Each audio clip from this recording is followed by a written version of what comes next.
अस्सलाम वालेकुम दोस्तों, कोलो शरहान की एपिसोड 3 का दूसरा ट्रेलर भी नशर हो चुका है और इसमें आपको कई हैरानकुन मनाज़र देखने को मिलेंगे।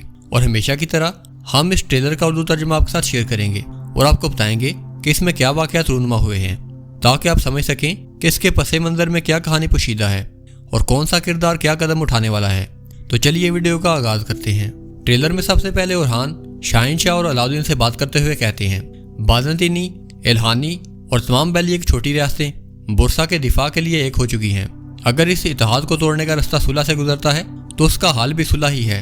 उससे अगले सीन में ओरहान, नीलोफर और फातिमा खातून घोड़ों पर सवार होकर कबीले से बाहर निकलते हैं। उससे अगले सीन में शाहीन शाह अलाउद्दीन से बात करते हुए कहते हैं, ये बुरसा पर हमला करने का वक्त है, इससे पहले कि काफर उस्मान बे की बीमारी का फायदा उठाएं। उससे अगले सीन में ओरहान अपने सिपाहियों के साथ मंगोलों के जंगी हैमागाह में गात लगाए हुए बैठे होते हैं और कहते हैं जंग शुरू होती है और मंगोल दूसरी जानब दौड़ते हुए दिखाई देते हैं। उससे अगले सीन में मलहून खातून नीलोफर खातून से बात करते हुए कहती हैं, महफिल में जो कुछ मैंने सुना है वो तफरके का बायस बन सकता है।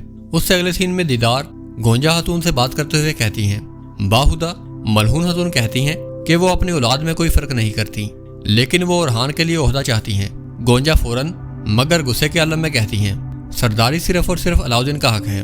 उससे अगले सीन में ओरहान भी एक ख्वाब देखते हैं जिसमें उनके वालिद उस्मान उनसे बात करते हुए कहते हैं, आज सब पर यह हकीकत आश्कार है कि काई भी एक दिन मगलूब होंगे।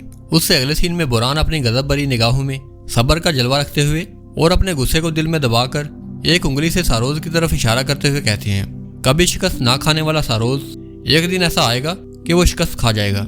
उससे अगले सीन में फातिमा खातून निकाब पोश हमलावरों से लड़ रही होती हैं और शाहीन शाह का बेटा येगत उसकी मदद को पहुंचता है और वो जख्मी हो जाता है। उससे अगले सीन में तैमूर ताश, फ्लावियस और दूसरी बली की रियासतों के सरबराह एक जगह पर मंसूबा साजी कर रहे होते हैं और तैमूर ताश कहता है, एनागोल से काई की राहों पर एक काफिला रवाना होगा जिसकी क़यादत उस्मान बे की बेटी फातिमा खातून करेंगी।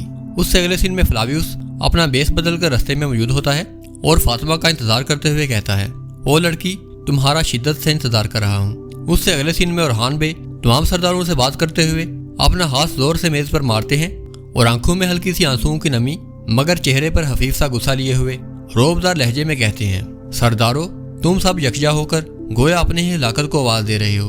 अब से मेरी निगाहें तुम पर हैं। हम देखेंगे कि जोरे तकदीर किसके हक में है, रैयत के या फिर सरदार के। और ये सब कुछ कहकर वो वहां से चले जाते हैं। तो दोस्तों, कैसी लगी आपको ये वीडियो? अपनी राय का इजहार कमेंट सेक्शन में जरूर करें।